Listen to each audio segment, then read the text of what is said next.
Today, we're talking about 7 ways personal trainers can maximize lead generation from their website. So let's start nice and simply. What's the fundamental role of a website's homepage in generating leads, James? Well, the fundamental role of any website is to help you get you more clients, patients, or members. But you can't always do that straight away. You've got to earn the right. So when we're talking about lead generation, what we're trying to do from the website is to engage people with interesting content that's relevant for them, answer specific questions and helps them. Then gives an opportunity for them to opt in, which means give a name, email address in to learn more about your services or learn more about your system of training, teaching, helping people get out of pain, whatever it is on here. So the fundamental role of the website is to, A, yes, get you more clients, patients, and members, but B, first of all, capture people's details so you can earn the right to educate them more about your business and services to turn them into customers down the road. There we go. As we say, education, be helpful, as we keep reiterating on the podcast. So number 1, this is 7 ways. This is way number 1. Creating custom tailored content. What role does custom tailored content have in lead generation? So with any website, you've got to be speaking to the people directly of who you're trying to help. If you try and target everybody and everyone, you'll hit nobody. So you've got to be specific about what you're doing. So custom tailored content means creating specific content for people to engage with that they can relate to. Give a classic example here now. We've talked about this 7 ways, 7 ways personal trainers can maximize lead generation on their website. If we'd call it 7 ways to maximize lead generation on their website, we're going after everybody. But we're being specific on this podcast and helping personal trainers. You with me? It's the same with your website. Who are you helping? What are you doing? What the custom tailored content means, you're talking about people relevant to them to help them get out of pain in a certain way or helping them get results. So if you are a personal trainer that is helping women over 30 lose weight after pregnancy, that's very ultra specific, right? So talk about content and tell people your message about what you're doing for that specific thing. So custom tailored content has got to be relevant to you and it's going to be relevant to the audience you're trying to help as best as you possibly can. Fantastic. As you said, make it the more specific you can make it, the more it answers your client's pain points or solves them, the better, right?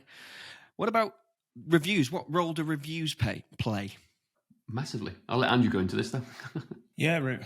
Well, we've talked previously about reviews, primarily Google reviews, working in association, building a relationship with Google, showing that you've got compelling reviews that have been posted by clients.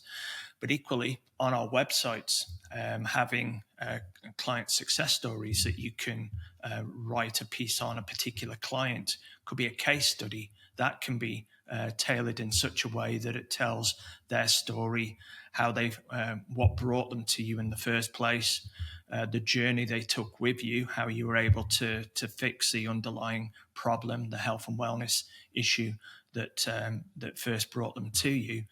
But all of this adds impact. It showcases your skills, and it leads the person reading that then to make a purchasing decision themselves.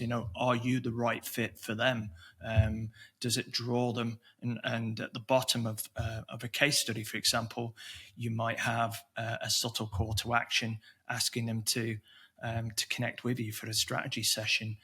But equally, they may have a similar issue with the person who's left the review, so it might connect on that kind of more personal level, right? Absolutely. That's why I like case studies particularly. But equally then, if they've read a blog post on a particular question that you've addressed that they were searching for, or in a case study that you've put, equally, another example would be having a number of testimonials, and they're positioned throughout your website on pages where relevant, and even a testimonial page itself where you've got post after success stories. That adds up a compelling library of content then that showcases the skills that you have, which will play its part, of course, as well. Yeah, absolutely. Number 3, don't give up on forms.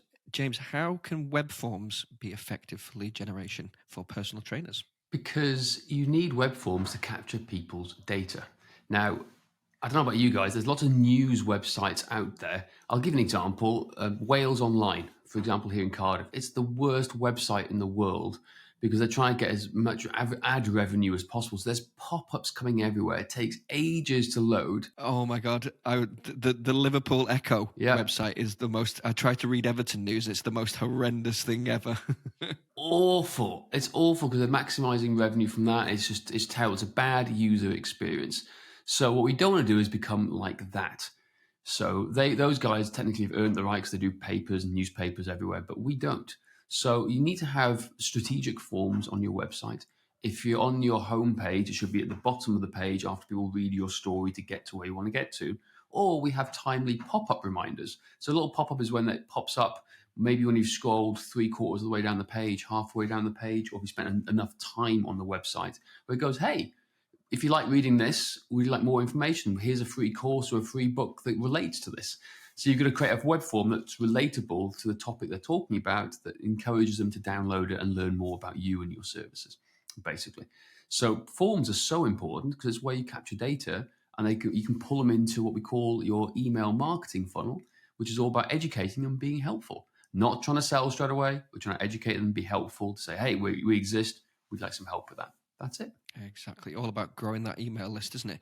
What about number 4? This is learn who is visiting your site. So why is it important to know who's visiting your site, and how can you identify those people? How do you do that on websites?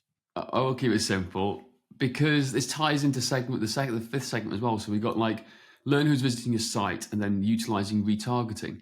So it's really important if you're writing content, you want to use Google Analytics and Google Search Console to understand what terms people are using to find your business in the first place. That's really important because if you can understand that, it understands your market, but also makes you realize that some of the content you may be writing and producing isn't relevant to the people you think it is. It's going to people completely different. So you've got to change the message accordingly.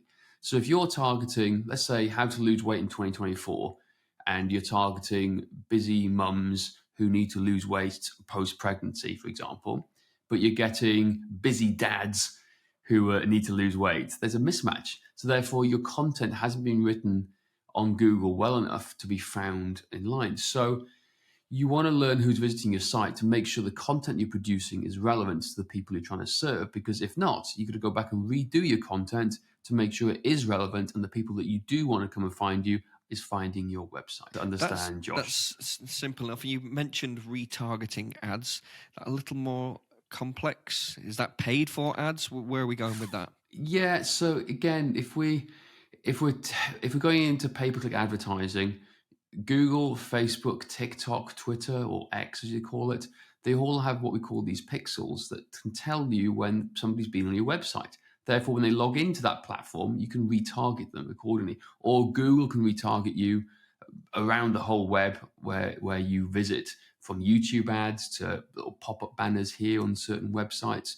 Probably the Liverpool Echo as an example, or Wales Online. Don't go to that website. It's terrible. No, exactly. Well, they can see you and see you like consistently coming through it. So, but by making sure you get the right people coming to your website in the first place, you can make your efforts to retarget them a lot simpler too. Because if the wrong people come to your website, you will then waste money in retargeting them to get people into your website after that. So retargeting is important, but also so is the way you need to find how they come to your website in the first place. I know, for example, the number one search term for people to find you should be your brand name, okay? Or at least in the top 3. I know for Strength Matters, as an example, our number one term for people finding us is aerobic threshold. Number 2 is Strength Matters, right? So one of our most popular blogs is what is the aerobic threshold? And people are coming through to us via that. So that's top. That's our number one blog post, what people are searching.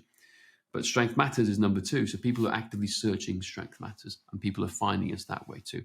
And we want that to happen. Yeah, absolutely. Fantastic. Andrew, I'm going to bring you back in because you kind of mentioned this before when we were talking about the reviews. Calls to action. Why is it important to have a good, clear call to action? This I've made the mistake in the past where I've either not had a clear call to action, or when I've read my actual, and I'm thinking of blog posts here as an example, there was no call to action at all on the page. So I've delivered some great content, and I'm sure the reader would have benefited from reading that.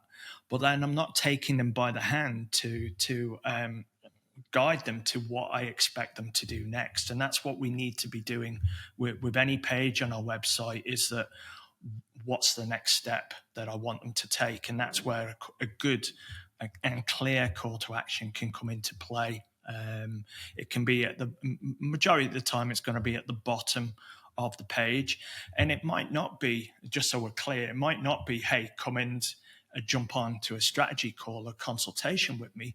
It might be just looking for some engagement. Hey, what do you think? Comment below. So we're just opening up that chain of communication, that conversation with them. But equally, having subtle call to actions positioned within the content you create. James mentioned like pop-ups. You can have bits that may be relevant. Maybe you've got a PDF, a workbook, a nutrition plan, a checklist that somebody might be interested in. I was going to say for personal trainers specifically, it'd be something along those lines would be good to download some sort of free content, nutrition guide, workout plan, something like that, right? Absolutely. And if you've got an image of that with a little button and they click that button, that would pop up asking them for their name and address. So we've captured those contact details, so we can then send out the welcome sequence, and that email sequence would include the link to that download. So those all play their part, but having that clear call to action initially that's relevant to the topic that you're talking on is key. Fantastic. James, I'll come back to you for the final one, number 7, using a live chat for instant engagement. Now, what if you are a solo, one-to-one, self-employed personal trainer? How on earth are you going to use live chat? Well, live chat's there, but you can almost fake live chat. Now, we use a live chat bot called Front. That's the customer service system that we use on this. Now, it's not suitable for everybody. We just get a high number of volume of inquiries coming in, so we need to use something like that to manage it all. But you can create with your website and with the systems we use behind the scenes, we always install it with people, that a live chat bot where someone goes, hey, do you need any help, with like an AI response tool back and forth. It gives the appearance of somebody who's there for live chat, but then filters them into the right direction. This is particularly good for bigger businesses. I think personal trainers on their own earning less than $2,500 a month, you don't necessarily need it. But for the bigger guys, the gyms, the clinicians, the chiropractors, the osteopaths, those type of guys who've got more money coming in and a bigger practice, then you absolutely need that in there to filter them in. So if you have a full-time admin staff, they can monitor it. Great. If not, you can set up the system where it's automated, where you'll be able to check it a couple of hours later, and they'll let them know, going, hey, we usually respond in a couple of hours time back.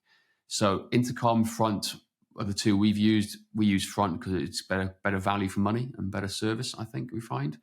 But then if you're using our behind the scenes stuff with high level, then you literally get access to a live chat bot there too, which turns into email and even WhatsApp messages back too. So there's lots of things you can use. It just depends on where you're at and what you're doing. But it's an important aspect if you're a bigger business to use. Fantastic. Thank you so much, guys. So personal trainers listening, that was 7 ways, or maybe 6 ways you can maximize lead generation from your website. I hope you found it useful. If you do find it a little bit overwhelming, we can, of course, help you. If you want more clients or patients, then you can book in for a free 15-minute strategy call with us. Go to strengthmatters.com/strategy.